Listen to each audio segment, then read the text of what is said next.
I think reading this script for the first time, I was just thrilled. I think what they've managed to do at all stages is keep it surprising without feeling forced. I think that's a really hard balance to strike, and I think that JJ and Chris really did a fantastic job about just keeping the surprises coming, but it all feeling part of the universe. So I was thrilled when I read it, and yeah, proper page turner.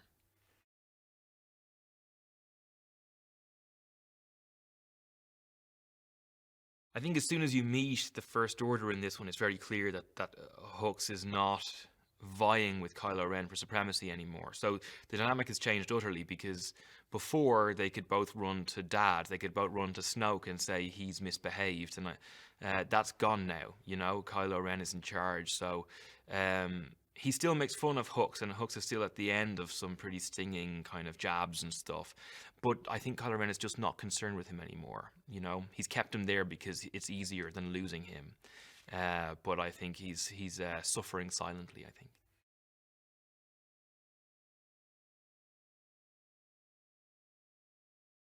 I think objectively, Hux is evil. Because his actions, I mean, what defines you are your actions, and his actions are appalling. Despite the fact that some of them end up working out for the good side, his actions over the course of three films is just like, there's many, many, many people died because of what he did. So I don't think you can think of him as a good person. And he did it all for personal glory and for because he was scared of something that was different. So yeah, I think objectively he is about as bad as a person can be. But he thinks he does it for the right reasons. But it doesn't make it right.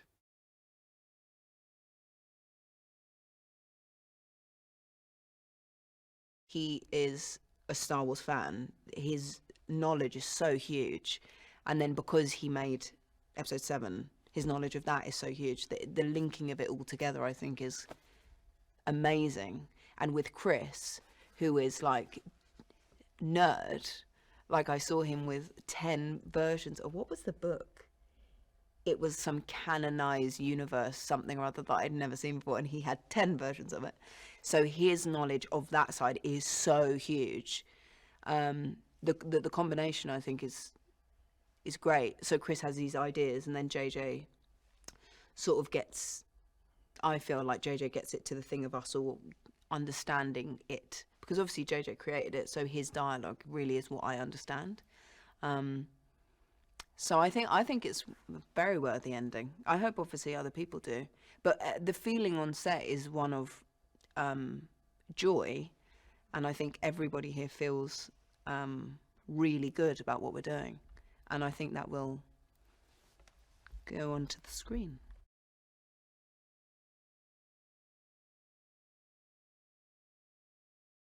It's been really fun because I hadn't properly worked with Oscar before. We'd done like 2 tiny scenes together, and so when you come in, we are, I think the first time you see us on screen, we're arguing, and JJ's thing was, it's been like a year, I think, since The Last Jedi, a year or 2 or something. And so he was basically like, your relationship has grown off screen. It's just the audience haven't seen it. And to come into a bit of a frictious friendship is really fun, because that's how friends are. They're like, you're annoying, shut up, I'm trying to do the right thing, so are you. And I really liked that. It was really fun playing that with Oscar too. And then John always being the guy that's like, oh my God, can we move on? It was great. It was great. And there are moments in it that are so sweet, so sweet. And there was a scene in the film where we sort of just hug for ages. And it was weird because we did it months ago, so we weren't even close to finishing, but it was so moving. And I think really that was the thing that made me think, this is the last one. Like, it's crazy.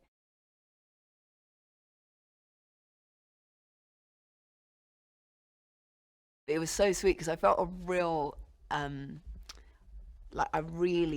vibe is really nice. And then it was really sweet because we got out of the speeder and he was showing me pictures of his granddaughter, and he said I reminded her of him. I reminded him of her.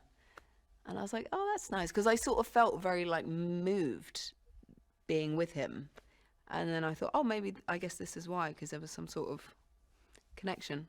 But he's such a suave man. He's just great. And I think in this, it is really moving, the stuff he has. It's great, and then it's really moving all of a sudden. Yeah, it's great. He's back.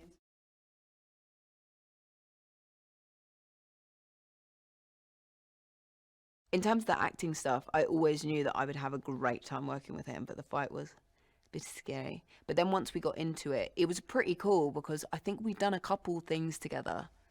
We had done scenes together, but the fight, because it took so long, it's not often that you shoot something for 6 days. It was great in terms of communication, because I'd be like, oh, if you could just move a bit that way, and he'd be like, oh, if we could just start. It was really nice to be able to have that relationship, because you suddenly think, oh, it's more like a choreographed dance thing. And it felt like it really paid off, because I think we both really knew what we were doing and how we were feeling, and it was great. And then we picked up a scene yesterday that we had done his version of, and working with him is great.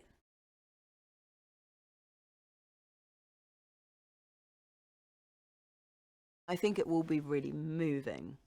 I found it's really emotional for me, at least, and I think it has been for other people. But it's really big themes that are sort of, if you took away the space element, it's just like people trying to figure it out and confronted with these really difficult obstacles. And that, I think, is the transcending thing of you could take this all away, and obviously the space thing is the thing, it's Star Wars, but it's these really moving small and big stories that are all interlinked, and how one thing cause and effect, like one thing, how that's affecting the fate of the galaxy. So hopefully people will feel that watching it.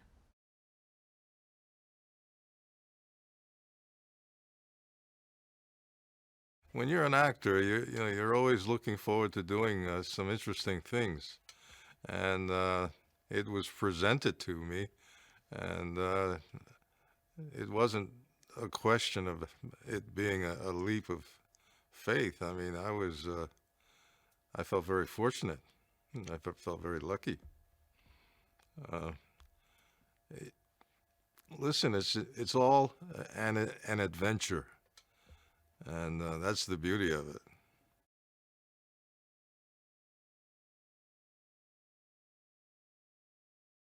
He is an absolute incredible human being. Now, again, that's one of the high points of my career, working with JJ. So imaginative and so much fun. It was one of the best moments of my career.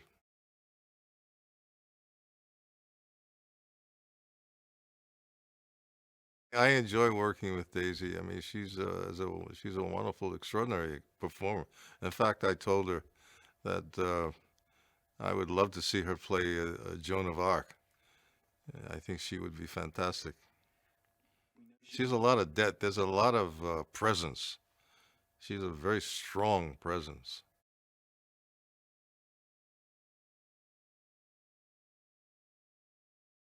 Well, I think bringing all of us back in one way or another, I think is a great idea. So many people love those, especially those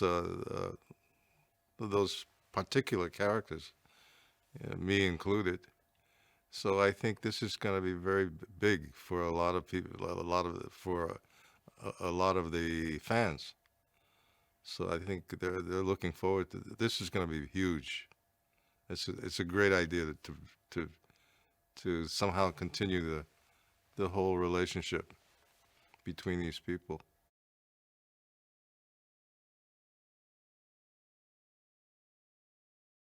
Yesterday was my last day ever, I think, on a Star Wars set, at least as far as 3PO is concerned, because finally I did the last shot on episode 9, and it was strange for me and quite moving, quite sort of, as they say, bittersweet moment. You know, making movies is hard work and fun, and the great joy for me, of course, is throughout Star Wars.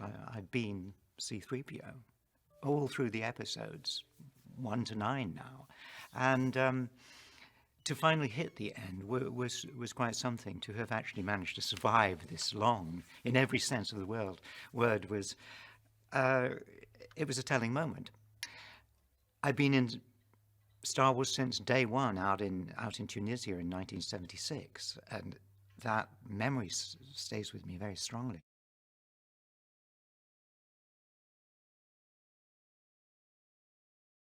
C-3PO's never been a kind of protagonist. He's not the big hero character, of course, and he's more reactionary than, you know, somebody who actually promotes the action. But here he's with a group of people, Poe and Finn and Rey and Chewie, going off on this adventure to find the thing. It's always finding the thing, isn't it? And he's there in the thick of it.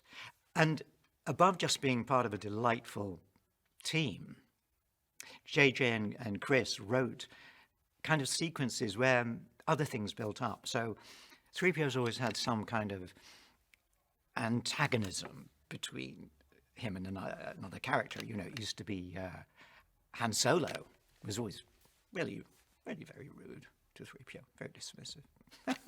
But very good drama, you know. It was delightful working with Harrison like that. And now in this one, you have Poe, Oscar Isaac. What can I say? Adorable, brilliant. And somehow within the writing, Poe just gets irritated with 3PO all the time. And 3PO is kind of oblivious because Poe's a really nice guy and he's kind of subtle about being irritated by 3PO. And the way Oscar plays it is just so wonderfully subtle and real. I'm like, does he have to come? You know, that's so cruel. And in rehearsal, Oscar and I just used to laugh at these delicious lines, these encounters between the two characters.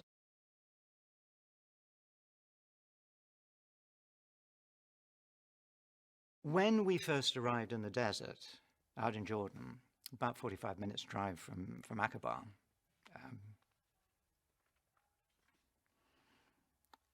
you left the main road and suddenly you were out going towards distant hills, mountains, craggy rock faces. And it was an extraordinary moment because it wasn't the first desert I'd been in. The first desert was in Tunisia, sand dunes and all that. This was the desert in Jordan that Ralph McQuarrie must have had in mind when he painted that original picture of 3PO. These strange, craggy shapes with a kind of miasma of sand below them, so the whole thing kind of melted into one. It was heart-turning. And every day we would drive into the desert, and every day we'd see a new rock formation that exactly pictured what Ralph had thought about. So in a way, it was like 3PO coming home.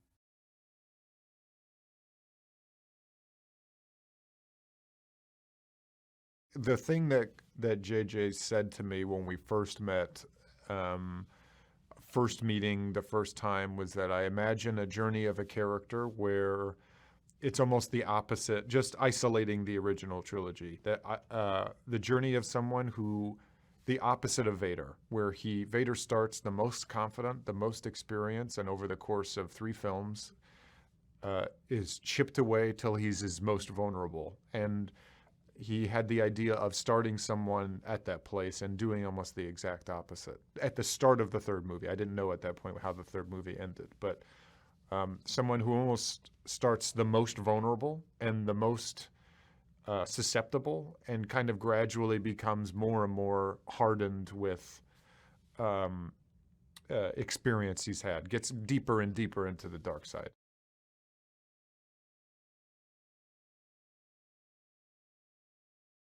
You find him at his most comfortable, like with the Knights of Ren. Before all those movies start, that's all he did was, you know, be a grunt guy. So in a way, that's where he's most at home. It's diplomacy that he's always has trouble with. It's not having an emotional response and having a physical one is his problem. But in a way, what JJ and I had talked about, and what him and Chris wrote, is you almost find him the most himself.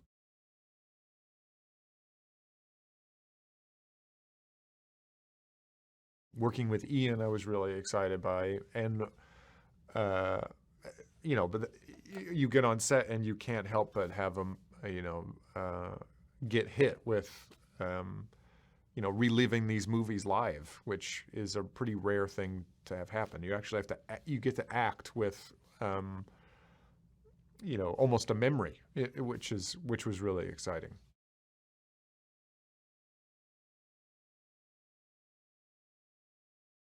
The stunt team was, paramount. I mean, as they always are, but this one in particular, because there's so much fighting, But Eunice has a energy and a assuredness and a confidence that is really exciting to work with.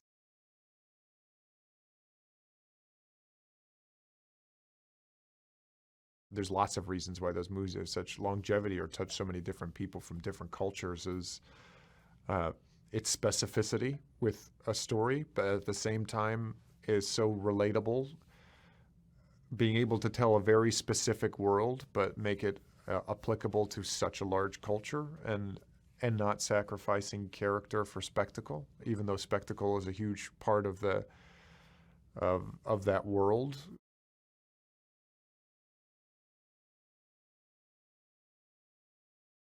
He is somebody that has absolutely no sense of humor, plays the highest status, and has an ambiguous attitude towards Kylo Ren. And I think, like all very ambitious people, and somebody who is of a certain age, which he is, there's a feeling that he is out for himself and would kill or do whatever was required to get ahead. So utterly ruthless, and working while apparently giving obeisance to Kylo Ren. I had no doubt in my mind that he thought, well, he could do a better job. So I suppose that's the nature of these kind of men.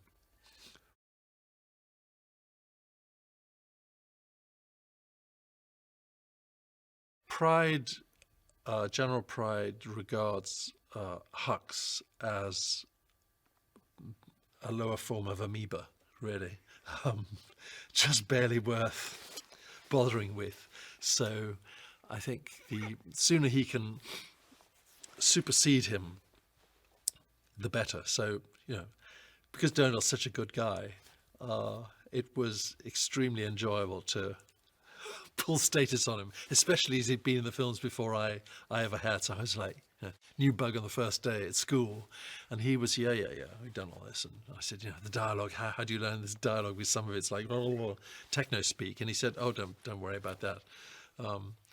So he was very welcoming and encouraging.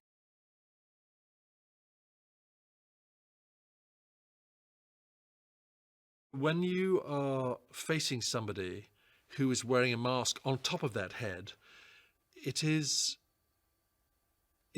intimidating, because in real life unless somebody's covered in a balaclava, you can see the person's eyes, and you know what you're dealing with. You've got somebody dressed like him with this incredible presence that he has, physicality. It is, just by its nature, intimidating. Added to that, there is the intensity and commitment that he brings to playing this part. So the combination of the two make for an intimidating presence.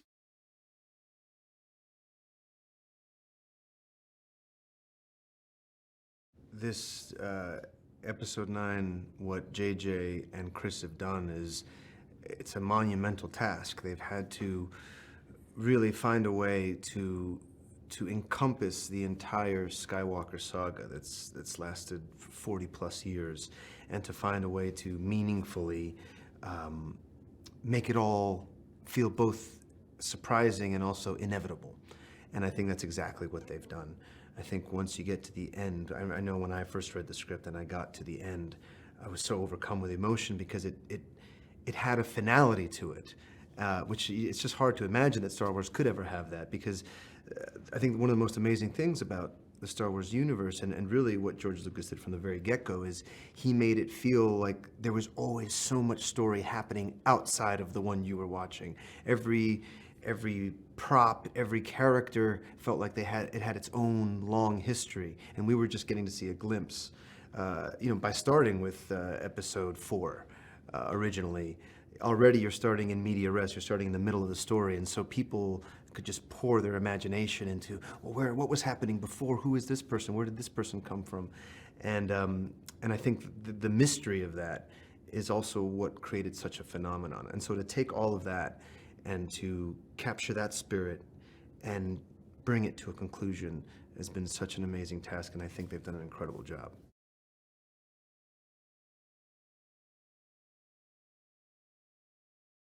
My first day on set was in the Millennium Falcon next to Eunice as Chewbacca, and then these crazy new aliens in there, and JJ just screaming all sorts of stuff at me to do this and do that, and it just there's just an energy to it. And also the thing that JJ brings is he brings so much fun. Lots of music in between takes. He'll beatbox randomly onto a microphone. He'll just say really dumb jokes on the microphone, and it just gives a looseness, and it just reminds us that we're also playing. We're playing in this imaginary world, and at the same time, it can get super serious and tries to get to a real profound truth with these characters and what they're up against, but at the same time also finds the joy of it.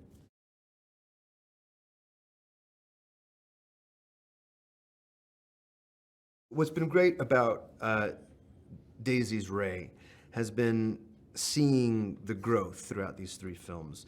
I think when we first met her in The Force Awakens, she was just this incredible raw potential.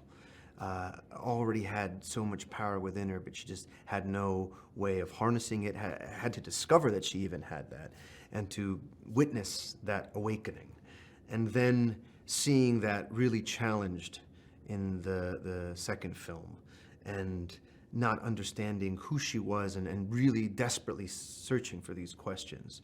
And now we get to see the culmination of all of that pain and confusion and power channeled into just this ferocious and incredible character, and her performance in it is astounding.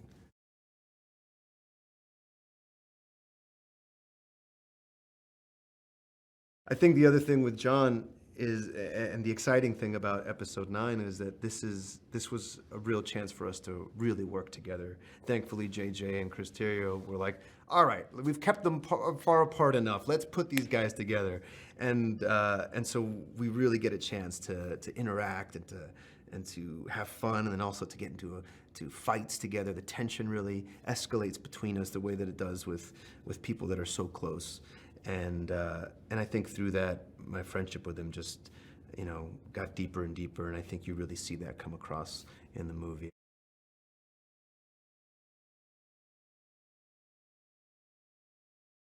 I was surprised by the passion of the fans and how that never seems to waver. That, you come to things like Celebration or D23 or Comic-Con, and just how much it means to people over the years, and how that is also passed on to their kids, and just the lineage and the history of the whole thing. And I'm also surprised that to feel like I am a real part of that lineage and that history as well, and that it's not just these three movies, but that it has been this long, beautiful arc over these last 40 plus years.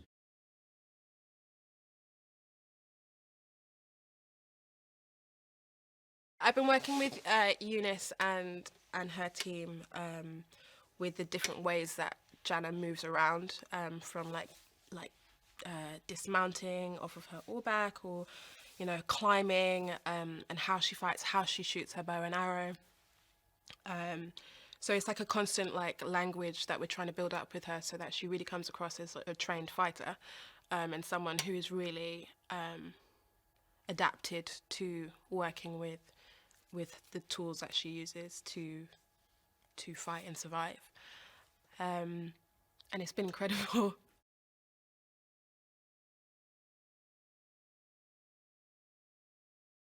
Jana has the coolest bow and arrow I have ever seen.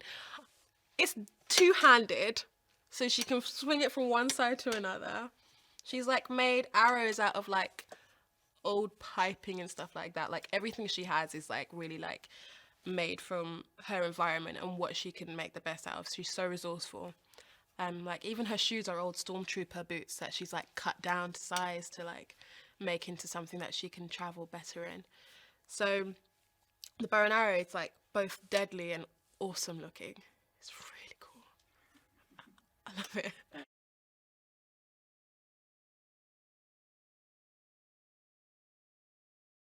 I think what Janice sees in Rey is that she is going through what I think is a very universal human struggle of dealing with your dark side and your light side, and trying to, in any case, figure out what's right for you, but also what's right for the wider community, and in Rey's case, the universe. And Jana sees that and wants to do anything to support that, because ultimately that struggle of finding yourself through the darkness is what makes you stronger on the other side. And she sees that in Rey. I think she sees that in Finn as well, and everyone else. Like, they're all helping each other just kind of push through and really tackle what is quite a formidable force.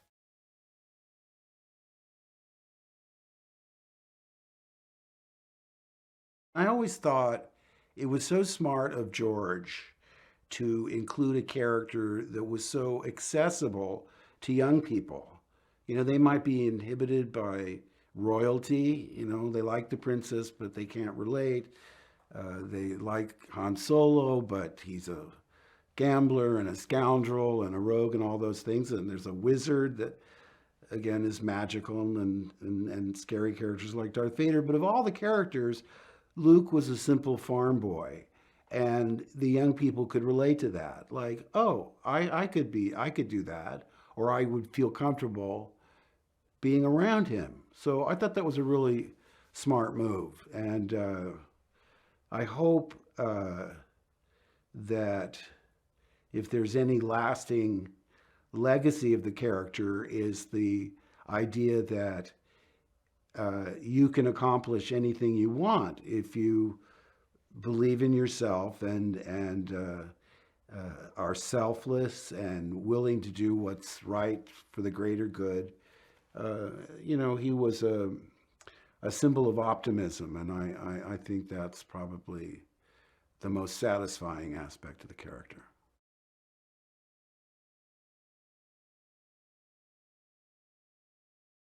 Well, I'm so glad Billy Dee is in the final installment, because he deserves it. I thought anybody that's still around, no matter how prominent or obscure, should come back. I would love that, but especially Billy Dee, because like we were unknowns when we were cast, and when they cast Billy Dee in Empire, he was like a big movie star. You know, we went, wow, you know, Lady Sings the Blues, and I won't go through his whole resume, but, you know, he's just the smoothest, you know, he's almost like an old school 1930s matinee idol.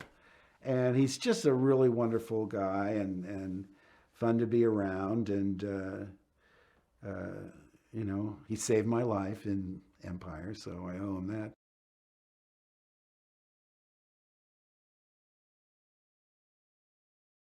Well, the theme of redemption is important, not just in Star Wars, but in life. I mean, no one's perfect.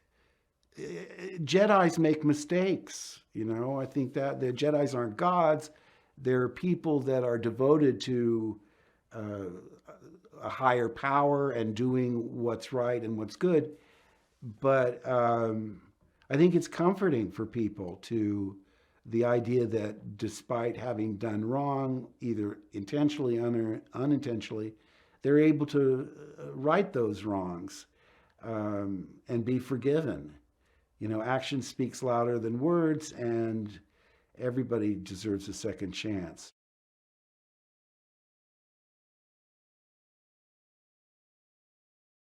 Luke, obviously, that, you know, as you come into this new generation of characters, Luke's story has been told. It's their story, and he, like Jiminy Cricket or like Obi-Wan, is there to sort of guide and offer advice from his experience. And I'm sure, yes, absolutely, recognize that element of danger for Rey, and of course feeling guilt-ridden over his relationship with his nephew. So that's got to haunt him as well.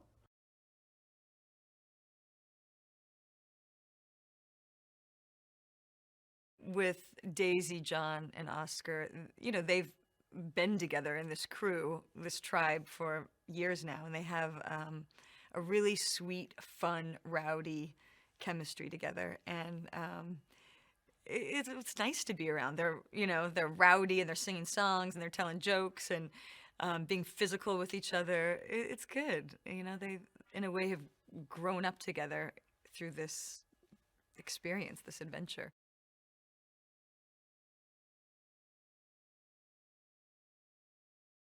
Unbelievably, whether it's shooting this tiny, intimate, emotional series about a girl going to college in New York, or this massive, epic Star Wars series, he's the same. JJ's the same. He just dreams big. I don't know how else to put it. He uses more of his brain than I do, certainly, and it's just, he's good at it. He loves movies. He loves them, and that's so apparent in his work. And he's just fun to work with, and I think that's why he succeeds.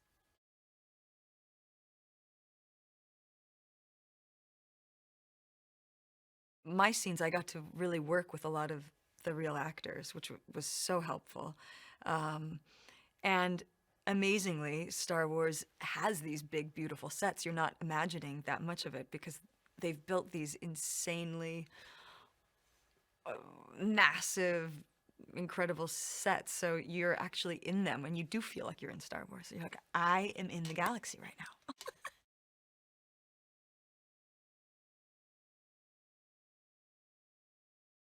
We're at a place where things are dire, as they always are. And specifically with Rose, she's in a position where in the last film you saw her as this sort of mechanic that was in every woman, and now she's sort of worked her way up in the resistance, so she's in a more of a leadership position.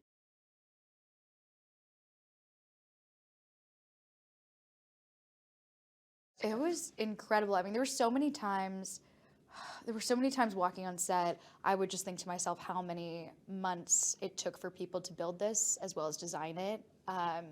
And that was definitely one of those moments. And there were so many scenes with so many resistance members, and it was just overwhelming. It really felt like you were there.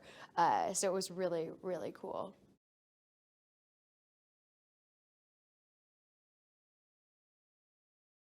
I think it's really cool to see Rose in a different way in this film. I think in the first one, you very much saw her as someone who was protecting, I mean, she still is very much protecting the people that she loves, but there's a little more physicality in this one, which I think is going to be really, really cool. There were so many scenes that we would shoot that I felt like I was in a video game. It was seriously wild. Yeah, so I'm really excited.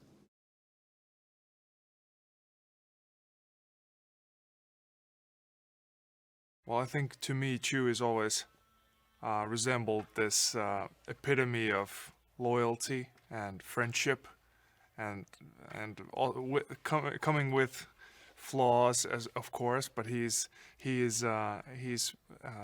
when it comes down to it, he's a very stable, very trustworthy companion who you would want on a trip in a galaxy far, far away.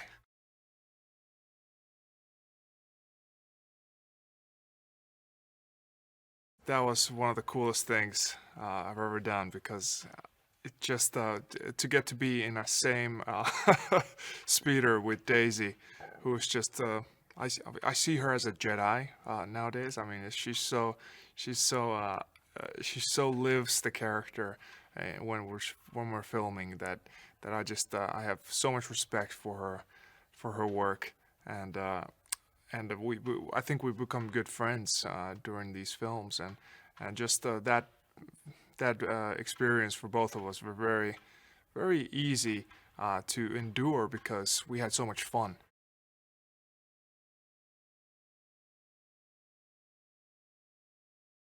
I met Billy quite a few times before this movie, and to just meeting him for the first time after he's been announced as cast in this movie, it's just he's such a friendly, honorable man, and to have him there sit beside me on the Millennium Falcon just felt like this flash of memories from the original trilogy, and how much his benign personality and just this kind of, he's such a warm soul.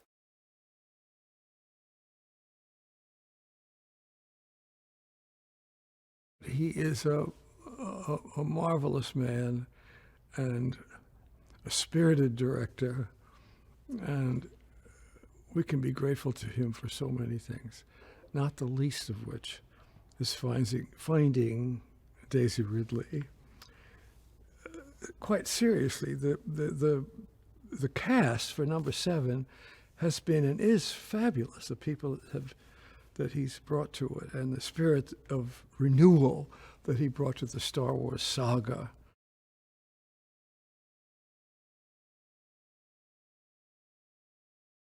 To go back to the beginning of all of this Star Wars business, I mean, the London Symphony, who contributed enormously to the energy and the sound of what Star Wars has been. An anecdote which probably will only interest those members in the orchestra in London, but the first day we did Star Wars with the big high C that starts it was the first day that a trumpeter called Maurice Murphy had been admitted as a member to the London Symphony Orchestra. So the first service he did with the London Orchestra was Star Wars recording number 1, and he came into the stage and blew that top C, which sort of blew the world's head off. And he's no longer with us, I'm sorry to say, but the story illustrates what energy and virtuosity that these orchestras bring to films in general. I always love to go out and do concerts of film music and play without film, and the audience is amazed at how the difficult things that orchestras do, the notes and the complications and all that, 90% of which goes unnoticed when you're watching the movie. You don't realize that that's happening to your ear and to your heart.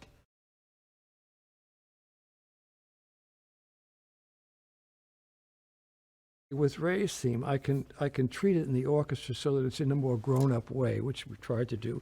So you will hear it, but it's not quite as simply presented and quite as immediately accessible as you hear it now in more complex kind of settings. Something for people to notice or not notice, I don't know, but a lot of fun.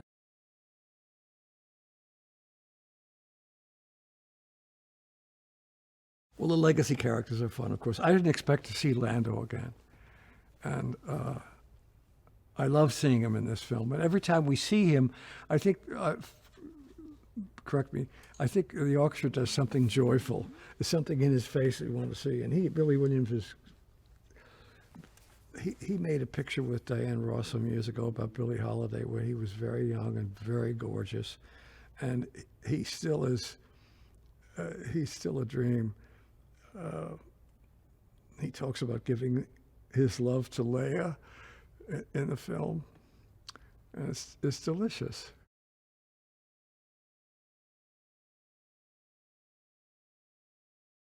This is a unique opportunity, and it's never happened in the theater and film, whatever, where a composer can keep working on the same same corporal, however to think of it, body of work, and continue to add to it. What a privilege is that?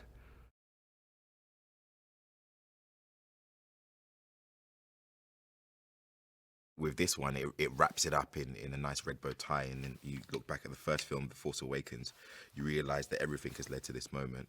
And for me, discussing that with JJ and talking to him about it creatively was something that was always a main topic for us, but something that I'm very, very excited about. You know, it felt nice to stand there with, and it's just me, Daisy, and Oscar. I'm kind of like, oh wow, like this is truly it. Like the three, you know, main characters in this story, and it's a blessing and an honor.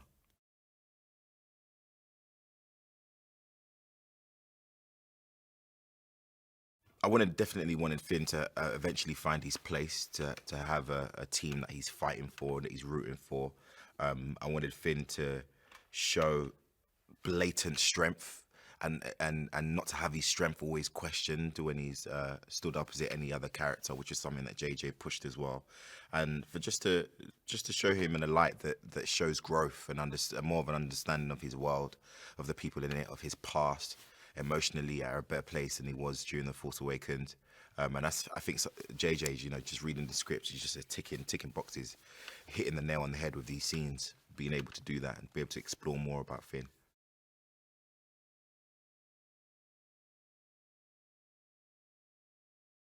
I think Finn's got his own thing, you know. I actually was looking at the costume. The gollets is something I haven't seen that before. Much more of a waistcoat situation. I know Han has his. Finn's one is kind of slightly better because obviously time's gone by, new style. He's actually doing color coordination, which is something quite interesting, with the blue pants, blue and brown pants, and the brown waistcoat. I think I think it's dope. He's got new hair, you know, twists up the top, line up. Finn, you know, Finn went to the Resistance beauty camp, got a few, got a few clothes and a nice haircut. I like that, you know. In the stress of war, why not look good fighting?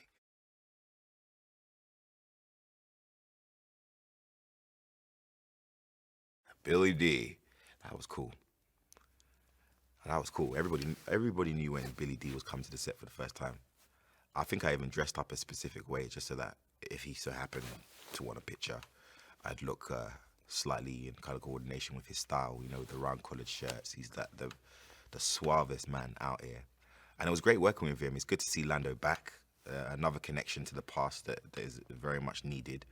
And it's good to see Lando come back in a role where he's actually here to help fully, which for him as a character, I'm sure that's a great arc, you know, considering where he came from and his relationship with Han. But it's nice to see him in the suave yellow shirt with the cape. I was just looking at him like, I want a cape. For no reason. He don't even fly. He's got a cape. It's ridiculous. Suave man.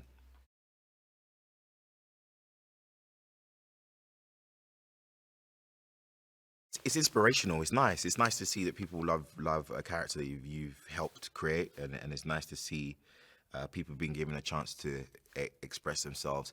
But one thing I'm way more impressed by is when I see the girls as Finn. I love it. I love it when I see their version. I actually post a few of them on my social media because it's nice to also know that we're not doing the codes anymore. That Finn appeals to everyone because of his story, which everyone kind of has to face, is a coming of age for a man or a woman. It's a stage of growth and a realization. Who do you want to be and what team do you want to fight for? And I think that seeing people dressed like Finn and Finn's image, it obviously means that he means something positive to them. His story means something positive to them. And it means something to me, and that makes me feel happy, man. Keep on rocking it.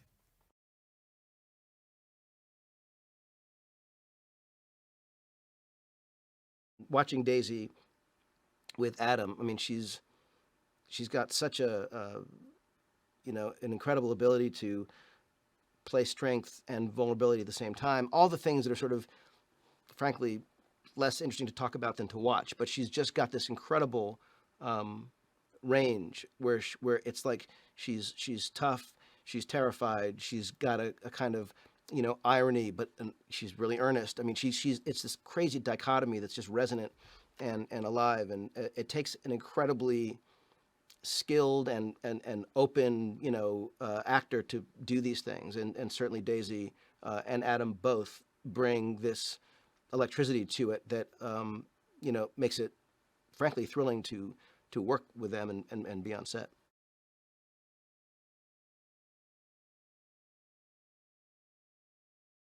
John is just such a wonderful actor and has just such a great range and an amazing sense of rhythm and humor. And I mean, he's so funny. His delivery is great, and he's a wonderful actor to work with to bring this particular character to life.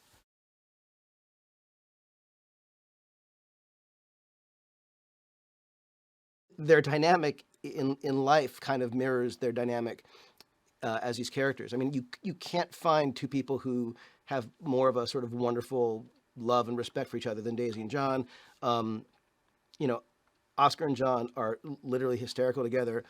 Oscar and Daisy have I mean, it really is this lucky thing where we happen to cast these actors who, bring these characters to life, and yet at the same time, what the story that we're telling strangely mirrors the dynamic that they have on set. So it's a funny thing, kind of watching watching them when I say cut,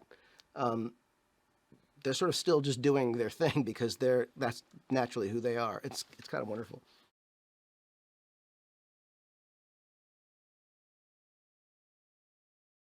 For me, getting to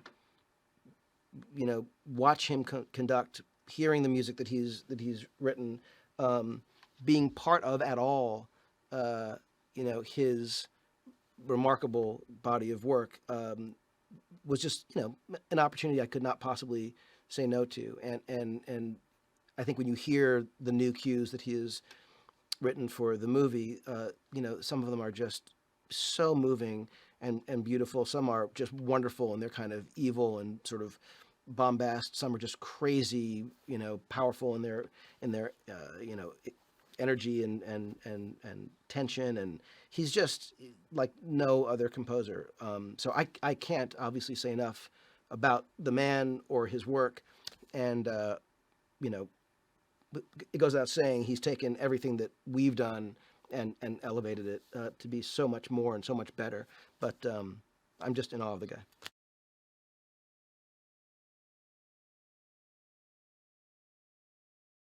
Star Wars has changed my life in a lot of ways. It's given me and those I've worked with, I think, the opportunity to do things, be places, collaborate with certain people, tell certain stories that I think we probably wouldn't have been able to otherwise, and certainly grapple with all sorts of logistical and practical, and sometimes fascinating, issues and challenges. But at the end of the day, the thing that makes Star Wars work is its sense of humanity, its sense of adventure, its sense of heart, and the idea, the spirit of, the most average among us can be the most extraordinary person and affect the outcome of and help defeat the most terrifying evil. And that's sort of an undeniable thing.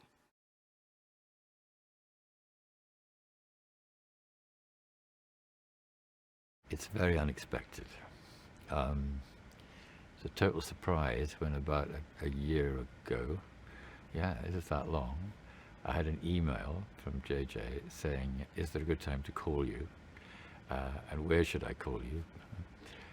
So I emailed back to such and such a time, and this is the best phone number to get me on. And then he called me straight away and said, we're thinking of bringing back the Emperor. How do you feel? So I controlled myself. I said, well, sounds like a great idea. And I realized my voice had shot up there, and I thought, what would it cost me if I speak like that? And I said, well, that's wonderful.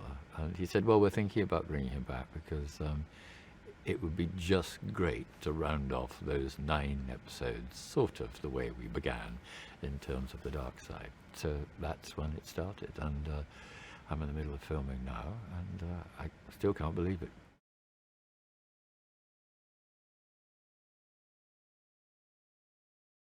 Well, it's great.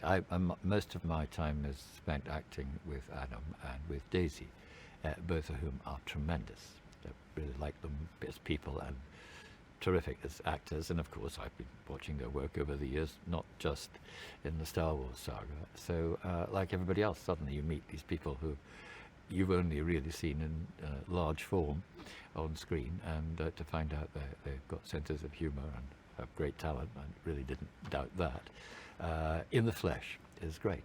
So we've had, I'm hesitating about using the word fun because it's more complicated than fun, but it's very enjoyable, and it's always the same when you work with good serious actors. You know, you have an instant rapport, and I think we've got that.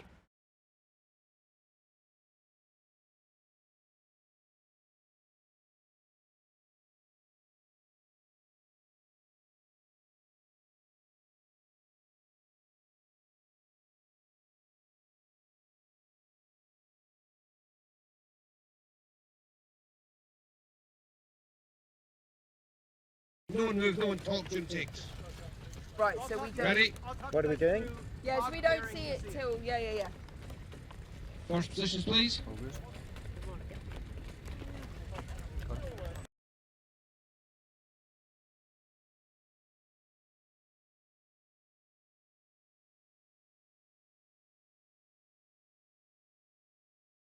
Forget about character, just feel it. Just feel it. Just think of all the mechanics on it, forget all about character till you've done it a few times, and then we'll start saying, all right, now you jam it. You're not Naomi doing it, now you jam it. All right?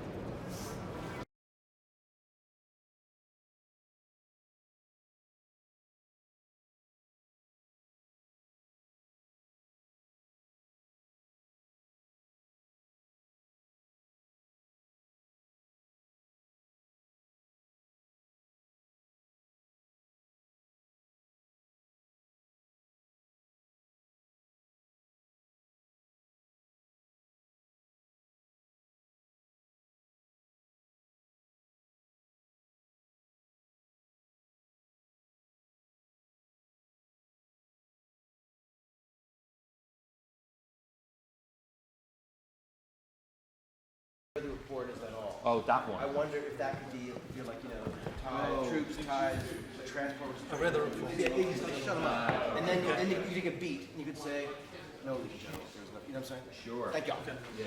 That's one.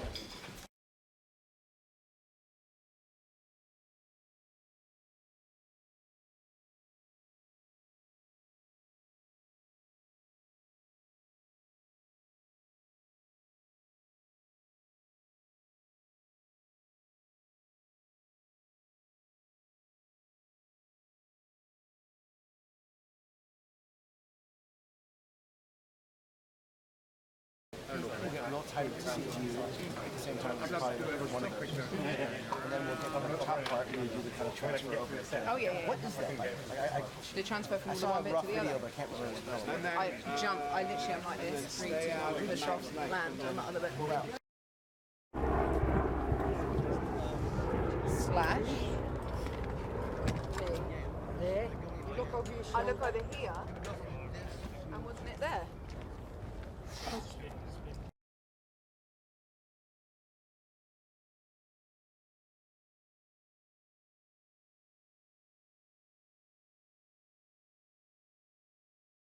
Anthony, back a little bit at the beginning, yeah. I can hear it. So if you just stay there, then we'll say Please. TPO and then Yes.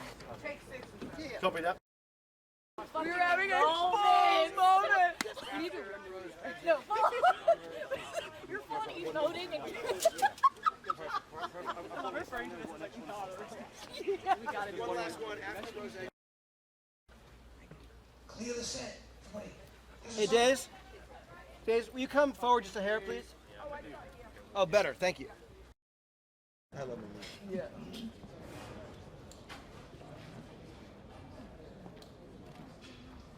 Oi!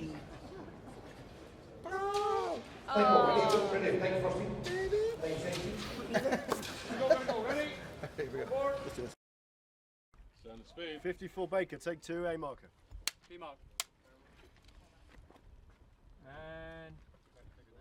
We're rolling. Okay, curious, and action.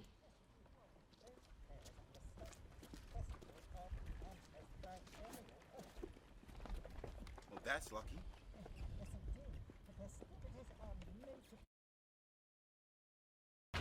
You get him down here. This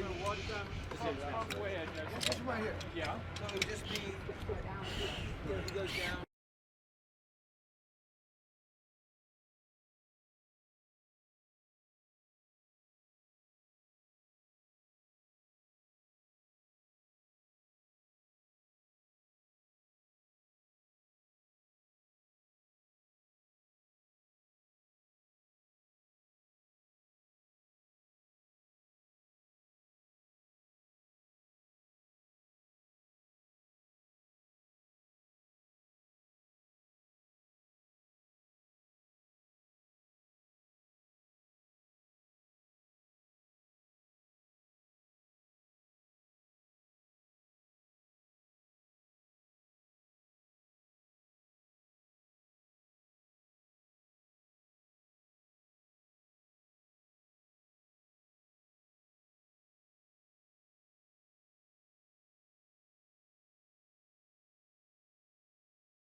I don't know. You know, you see What? just as What? no. I mean, I guess I'll see when I'm. What is like? Is it actually connected to something? It or is she just connected to holding? something. It is connected to something, Okay. and it's funny. It's very petite in here. What's cool?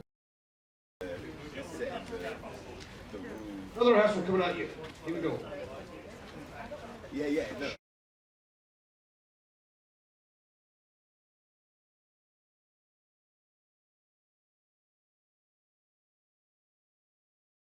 Exactly, you're in the middle of it or whatever, and we sort of catch you in it, and we get it. And then at the end, if you just tighten the line up a little bit at the end, that'd be great. Thank you. Action, you're flying. Let's see the camera move, and you see them. Friends, check your starboard. Okay, cool. And cut.